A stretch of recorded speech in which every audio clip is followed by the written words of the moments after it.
And we're back with the Scream Team and being joined again by Sabrina and by Luke. Luke, how are you? Good. You're good? Yeah. Are you ready to review a movie today? Mm-hmm. You know which movie we're going to be reviewing? Finding Dory. No, we really want that. I know. That's Yeah. why we're going to tell everybody what we think about it. Yeah. You got to see Finding Dory, right?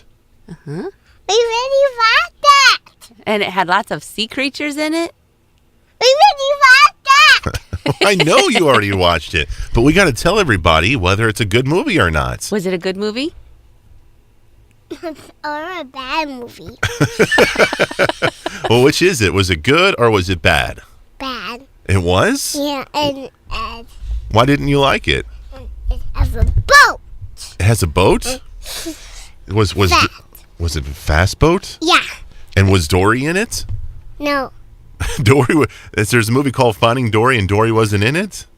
No. She wasn't in the boat, Dad. Oh, she wasn't in the boat. I'm sorry, I misunderstood. But she was in a coffee pot. Yeah, and Hank the octopus was carrying her around in it. Did you like Hank the Octopus? Yeah. He was silly, huh? And he has rocks and trees and lots of tentacles. Oh my! And lots of tentacles. I bet he did.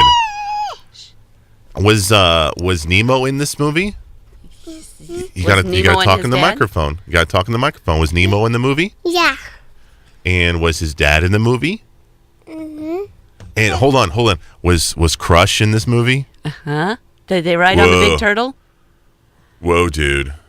Hey, And Crush the turtle says, if you're going to be sick, go to the back of the shell and go for distance, man. Yes, we call it feeding the fishes.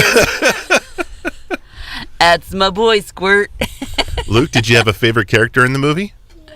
Who was your favorite character in Finding Dory? it's Who's your favorite character? you doing it. Oh, Dory. No. Dory's my favorite. Well, who was yours? Was it Nemo? No. Hank? You like Hank the octopus? Yeah. Hank was your favorite? Yeah. Mom, what did you think about it? I thought this was a great movie. It was an awesome extension of the story of the relationship between Nemo and Marlin and Dory. Yeah. And she gets to remember she lost her parents, and she starts having memory flashes. And the closer she gets to them, the more memories she starts to have. And she remembers when she was a little girl, and she had her memory loss then too. And so they were teaching her how to cope with that. And one of the things they taught her to do was follow seashells to find her way.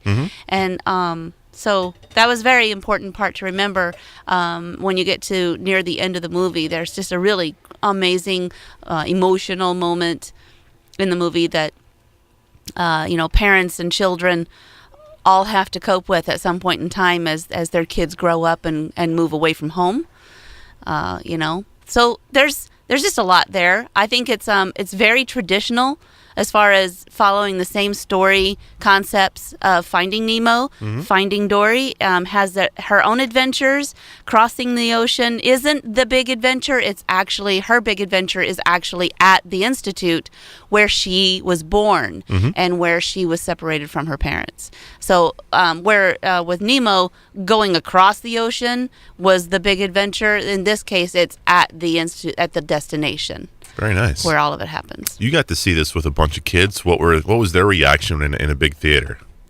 Well, and the theater was packed. I got to go with the Rainy Day Miracle kids, and it was just the kids laughed and giggled and chattered. They talk all the time because there was a lot of little ones like Luke's age, and it was pretty fun though. Luke talked out loud a few times about stuff he saw on the screen, and that's just part of it. But I think it's a fun movie and definitely one we'll keep. You gotta quit messing with the volume. He's touching your volume here. You're like blah blah blah blah blah blah blah blah. All right, so kids are gonna like it. Obviously, you liked it. How did the parents? What was their reaction to it? I mean, I think a lot of them were just trying to keep their kids in check. I haven't had a chance to talk to any other grown-ups that saw the movie, but Yeah. I'm pretty sure that it's going to be a good win for Disney and Pixar. Well, cool. Just a few days ago, actually a couple weeks ago, you and I and the rest of the Screen Teamers, we ranked all the Pixar films. Uh-huh. And we didn't get to put Finding Dory in it because obviously it's just come out and none of us have had the chance to see it. In your own personal list, where would you put Finding Dory? Somewhere towards the back, in the middle, or up front? Better than Ratatouille and some of the others that were, Okay, well, where's Ratatouille in your list? I don't even remember where it was. I would say Finding Dory is going to be about middle ground. Mm-hmm. Yeah. I mean, there's a lot of great movies in there, so it's got some stiff competition. So, right. But definitely not at the bottom of the list. Mm-hmm. It's a good movie. In the first one, Ellen DeGeneres was kind of stole the show in this one. I mean, did she kind of bring that same magic back to Dory in this role? I think there is no magic to claim other than you get everything you expect. It's Dory, and it's all about Dory. Yeah.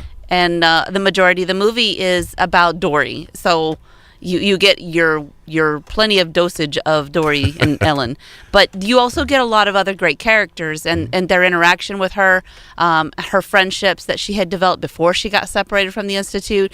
Her friends are still there, and so you find out how Dory became so Dory-ish, and they come up with what would Dory do in this situation, which is a key part of the movie. Did you have a favorite character in this film? I really liked the introduction of Hank. Mm-hmm. The whale shark is adorable, and so is the beluga whale. Great character voices, obviously, and nice, just enough of them to give a good accent. Hank kind of is the Dory of the movie, where he kind of steals the show. Yeah. But it's hard to steal anything from Ellen and her voice. But Marlin and Nemo are very minor character. They're very important to the story, but they're not a majority of the movie. Yeah. You find them, they cut back and forth between those two characters and Dory and whatever she's involved with at the moment. In the separation of their journey, Marlin and Nemo are separated from Dory, and they're trying to get into the Institute to save her while she's in trying to find her parents. Yeah. And so there's a lot of, we got to go save them, and what would we do? And it just becomes a real, reflective type of movie. Luke, should people go see Finding Dory? Yeah. Tell them, go see Finding Dory. See Finding Dory. All right, there you go. Finding Dory, 2 thumbs up from both Luke and Sabrina. Guys, thank you for being on the show. We're going to be back here in just a few minutes. We're going to be doing some rock documentaries. We're going to have Jake and also Kadam coming in the studio next, right here on the Screen Team on KWOC.